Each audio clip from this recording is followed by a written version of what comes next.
Panorama group, जो सोचता है वो करता है। आपके अपने सपनों का आशियाना।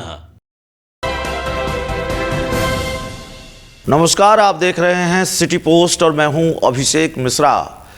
देखिए, देश के गृह मंत्री अमित शाह का एक बयान आया और उस बयान ने उन कयासों को और मजबूती दे दी जिसमें अक्सर ये कहा जाता है कि बिहार के मुख्यमंत्री नीतीश कुमार फिर पाला बदलकर आरजेडी के साथ जा सकते हैं। वो पूरा घटनाक्रम आपको मालूम है, जिसकी चर्चा हम कई बार कर चुके हैं। नीतीश कुमार के नेतृत्व से क्या बीजेपी को परहेज है या फिर एंटी इनकम्बेंसी का डर है? क्या ये डर है कि नीतीश कुमार के खिलाफ एंटी इनकम्बेंसी क्रिएट हुई है और 2025 के विधानसभा चुनाव में नीतीश के साथ साथ बीजेपी को भी इसका खामियाजा भुगतना पड़ेगा? नेतृत्व को लेकर, नीतीश कुमार के नेतृत्व को लेकर बहुत कन्फ्यूजन रहा और ये कन्फ्यूजन क्रिएट किया भारतीय जनता पार्टी ने। अगर भारतीय जनता पार्टी के बड़े बड़े नेता सम्राट चौधरी, बिहार के बड़े बड़े नेता सम्राट चौधरी, दिलीप जायसवाल और तमाम बड़े नेता अगर ये कह रहे थे कि नीतीश कुमार के नेतृत्व में ही एनडीए चुनाव लड़ेगा, नीतीश कुमार ही 2025 का चेहरा होंगे, तो एक इंटरव्यू के दौरान देश के गृह मंत्री अमित शाह को ये कहने में हिचक क्यों हुई? पार्लियामेंट्री बोर्ड की बैठक की बात उन्होंने क्यों की कि पार्लियामेंट्री बोर्ड की बैठक में डिसाइड होगा? और ये कब हुआ कि नीतीश कुमार बीजेपी के साथ रहें और नेतृत्व के सवाल पर यह हिचक हो कि अभी तय नहीं होगा, पार्लियामेंट्री बोर्ड की बैठक डिसाइड करेगी? जाहिर है जेडीयू को भी ये बात खटकी। बीजेपी के इस बयान ने जेडीयू को भी हैरान किया और फिर अंदर अंदर जो चीज़ें चली वो बताने की ज़रूरत नहीं है। पटना से लेकर दिल्ली तक बैठकों का दौर और सारी खबरें हमने आपको दिखाई हैं। सवाल है कि अगर भारतीय जनता पार्टी और जेडीयू के बीच इतनी ही तनातनी है और बीजेपी जेडीयू के बीच ऐसा ही सहमत का खेल है, तो क्या वाकई नीतीश कुमार पाला बदलेंगे? भाजपा जेडीयू की दोस्ती टूटेगी? देखिए, दोस्ती टूटेगी कि नहीं टूटेगी हम ये नहीं जानते। जो ताज़ा घटनाक्रम है, जो हालिया घटनाक्रम है और उन घटनाक्रमों से आने वाले दिनों की बिहार की जो संभावित तस्वीर है बिहार की सियासत की, हम उसको आपके सामने रखना चाहते हैं। जो दोस्ती कई बार टूट चुकी है, क्या गारंटी है कि वो नहीं टूटेगी? और जब दोस्ती टूटनी होती है तो सिलसिलेवार तरीके से वही घटनाक्रम होते हैं। जिस तरह के घटनाक्रम सामने आ रहे हैं, एक के बाद एक संयोग। राजनीति में अव्वल तो संयोगों की गुंजाइश ही नहीं होती, संयोग होते ही नहीं हैं। और जब संयोग पर संयोग होने लगे तो समझिए कि ये सारे संयोग सियासत को खेल की तरफ ले जा रही है। इन संयोगों की मंजिल वही है बड़ा सियासी खेला। भारतीय जनता पार्टी के नेताओं का नीतीश की प्रगति यात्रा से दूरी बनाना, ये खबर आना।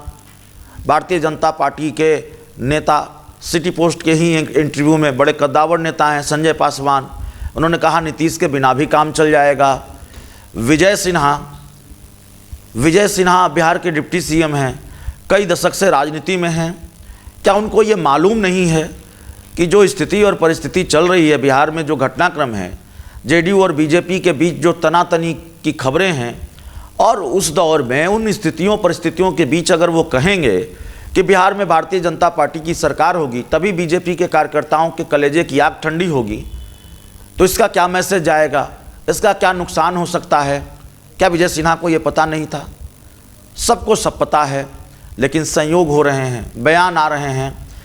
अब सवाल यह है कि इस पूरे तमाशे को आरजेडी कैसे देख रही है और क्या आरजेडी का दरवाज़ा वाकई नीतीश कुमार के लिए खुला है? और दरवाज़ा अगर खुला है तो नीतीश कुमार उस डेहरी पर फिर जाएंगे, उस दरवाजे पर फिर जाएंगे? ये बड़ा सवाल है। नीतीश कुमार तो कह रहे हैं कि नहीं जाएंगे, 2 बार गलती हो गई, इधर उधर हम चले गए, लेकिन अब नहीं जाएंगे। देखिए, जो बात मैं समझ पा रहा हूँ, आरजेडी ने अपने रुख में अचानक बदलाव किया है।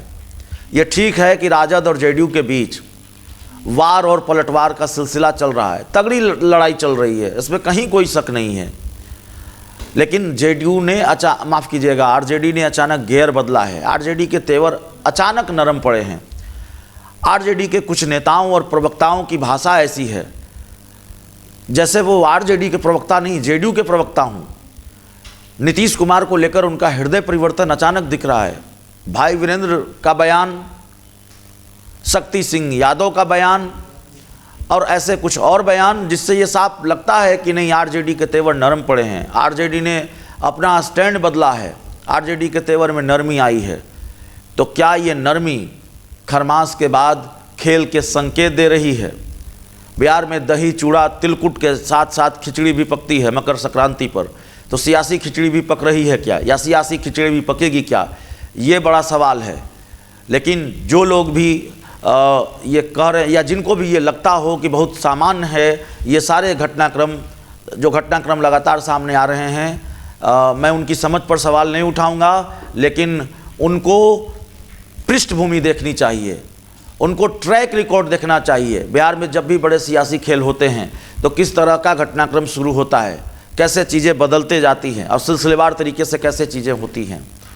तो दावा हमारा अब भी ये नहीं है कि बिहार में सत्ता परिवर्तन होने ही जा रहा है, नीतीश कुमार पलट ही जाएंगे खरमास के बाद, लेकिन नहीं पलटेंगे इसकी कोई गारंटी नहीं है। घटनाक्रम इस तरफ इशारा कर रहा है कि खरमास के बाद कुछ खेल जरूर बिहार की राजनीति में देखने को मिलेंगे। बहुत बहुत धन्यवाद।